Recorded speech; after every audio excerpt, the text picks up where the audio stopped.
మహాశివరాత్రి రోజు శివుడికి ఈ ప్రసాదం మర్చిపోకుండా పెట్టాలి. ఈ ఒక్క ప్రసాదం 1000 పూజలతో సమానం. పెళ్లైన స్త్రీలు అసలు మర్చిపోకండి. పండుగ రాబోతుంది. ఈరోజే శివపార్వతుల కళ్యాణం జరుగుతుందని, శివుడు లింగ రూపంలో ఉద్భవిస్తాడని పురాణాలు చెబుతున్నాయి. ఇదే పరమేశ్వరుడికి ఎంతో ఇష్టమైన రోజు. ఈరోజు అందరూ శివుని పూజిస్తారు.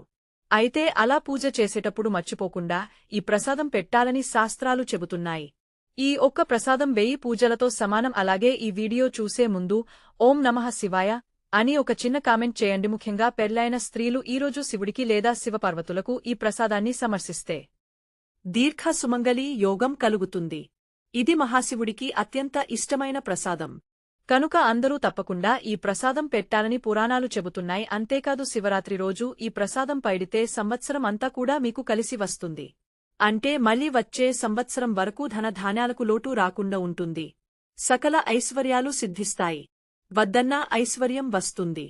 మరి ఇంతకీ శివరాత్రి రోజు శివుడికి ఏ ప్రసాదాన్ని పెడితే 1000 పూజలు చేసినా ఫలితం వస్తుంది అనే విషయాన్ని ఇప్పుడు ఈ వీడియోలో మనం వివరంగా తెలుసుకుందాం. పవిత్రమైన పండుగలలో మహాశివరాత్రి ఒకటి. హిందూ క్యాలెండర్ ప్రకారం కొన్ని ప్రాంతాలలో మాఘ మాసంలో మాఘ చతుర్దశి నాడు, మరికొన్ని ప్రాంతాలలో ఫాల్గుణ మాసంలో కృష్ణ పక్షం యొక్క చతుర్దశి తేదీన ఈ పండుగను జరుపుకుంటూ ఉంటారు. ఈ రోజున ముక్కోటి దేవతలలో సనాతుడైన శివుని భక్తిశ్రద్ధలతో ఆరాధిస్తే కోరిన కోరికలన్నీ కూడా తీరుస్తాడని భక్తులందరికీ నమ్మకం. జగత్తును పాలించే పరమేశ్వరుడికి ఎంతో ప్రీతికరమైన రోజు మహాశివరాత్రి. నీలకన్యుడిగా, బోలా శంకరుడిగా, ఈశ్వరుడిగా, అభిషేక ప్రియుడిగా, రాజేశ్వరుడిగా భక్తులచే పెలవబడుతూ ఎన్నో పూజలు అందుకుంటున్నాడు. మహాశివరాత్రి రోజున జ్యోతిర్మయ రూపంలో ఒక మహాలింగ రూపంలో శివుడు ఉద్భవించాడని చాలామంది నమ్ముతూ ఉంటారు. ఈ పవిత్రమైన రోజున ఈశ్వరుడు తన దర్శనం ద్వారా విశ్వానంతటినీ దేదీప్యమానం చేసిన సమయంలో అసలు నిద్రపోకూడదట. రాత్రంతా జాగరణ చేసి మేలుకుంటే మంచి ఫలితాలు వస్తాయని పండితులు చెబుతున్నారు. పురాణాల ప్రకారం మహాశివరాత్రి రోజున 14 లోకాల్లో ఉండే పుణ్యతీర్థాలు అన్ని బిల్వమూలంలో ఉంటాయి. అందుకే ఈ పవిత్రమైన రోజున ఉపవాసం ఉండి ఒక బిల్వపత్రాన్ని పరమేశ్వరుడికి సమర్పిస్తే చాలు సర్వ పాపాలు పోతాయని శాస్త్రాలు చెబుతున్నాయి. అనంతరం మహాశివరాత్రి రోజున పరమేశ్వరుని ఆలయాల్లో జరిగే పూజల్లో పాల్గొంటే సిరిసంపదలు కలుగుతాయని వేద పండితులు తారపత్ర చెబుతున్నారు. సందేహాలిదిలా ఉండగా పురాణాల ప్రకారం కైలాస పర్వతం మీద పార్వతీ పరమేశ్వరులు సుఖాసీనులే ఉన్నారు. అప్పుడు పార్వతీదేవి శివునితో అన్ని వ్రతాలలో ఉత్తమమైన వ్రతం ఏది అని అడగగా అప్పుడు ఆ పరమేశ్వరుడు శివరాత్రి వ్రతం అన్ని వ్రతములకన్నా ఉత్తమమైనది అని జవాబు ఇవ్వటంతో పాటు ఆ వ్రతం యొక్క విశేషాలను తెలియజేస్తాడు.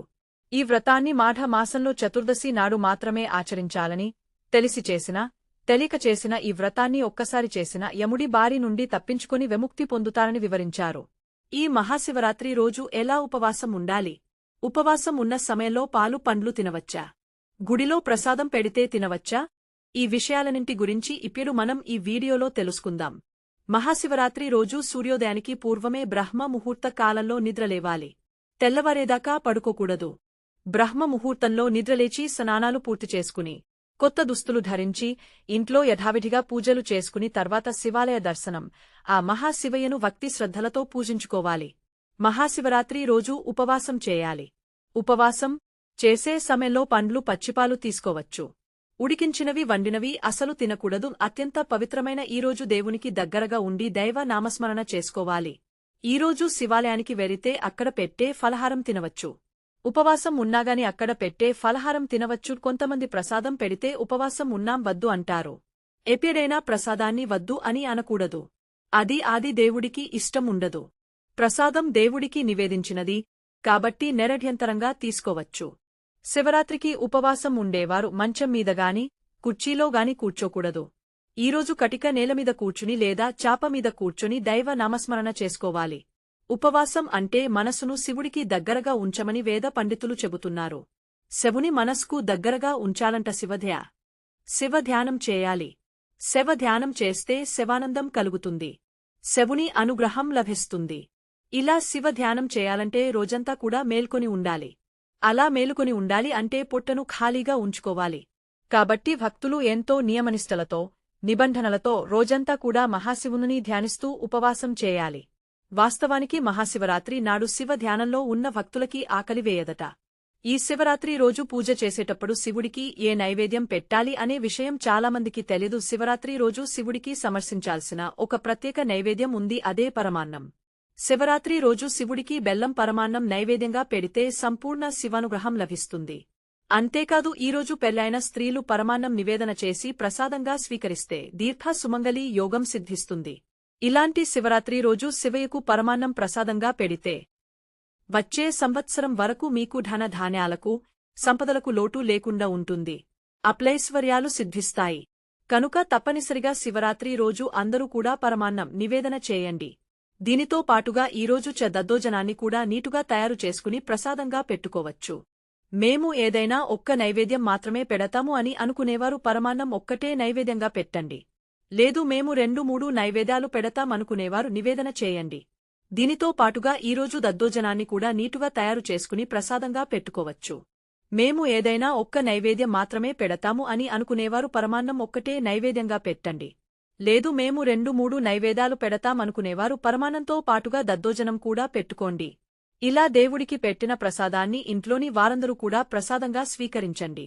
ఇక్కడ మీరు గుర్తుపెట్టుకోవాల్సిన ఇంకొక విషయం ఏమిటి అంటే, మీరు ఏ ప్రసాదం పెట్టినా కూడా భక్తితో సబ్స్క్రైబ్ మనస్ఫూర్తిగా పెట్టండి. పరమాన్నంతో పాటుగా దద్దోజనం కూడా పెట్టుకోండి.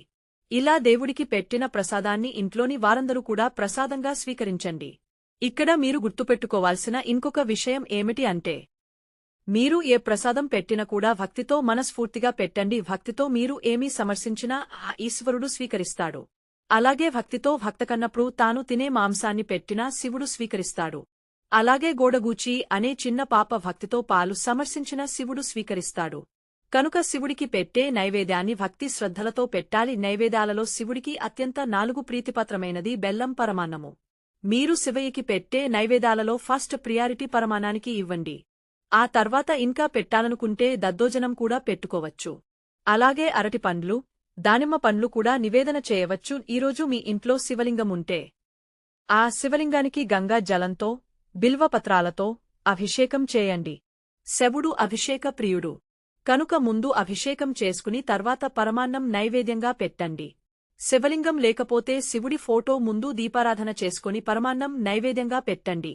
పరమాన్నంతో పాటు దద్దోజనం, అరటిపండు, కొబ్బరికాయ, పండ్లు, ఖర్జూరాలు ఇలా రకరకాల నైవేద్యాలు పెట్టుకోవచ్చు. పరమాన్నం ప్రసాదంగా పెట్టడం వలన శివానుగ్రహం లభిస్తుంది. 1000 పూజలు చేసిన ఫలితం వస్తుంది. అప్లైశ్వర్యాలు సిద్ధిస్తాయి.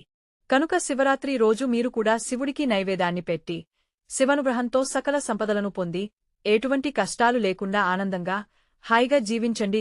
ఈ వీడియో గనుక మీకు నచ్చినట్లయితే ప్లీజ్ లైక్ చేసి మీ ఫ్రెండ్స్కి షేర్ చేయండి. అలాగే మా కొత్త వీడియోస్ మీకు వెంటనే చేరాలంటే మా ఛానల్ని సబ్స్క్రైబ్ చేసుకొని పక్కనే ఉన్నటువంటి బెల్ ఐకాన్ని ప్రెస్ చేయండి. ధన్యవాదములు.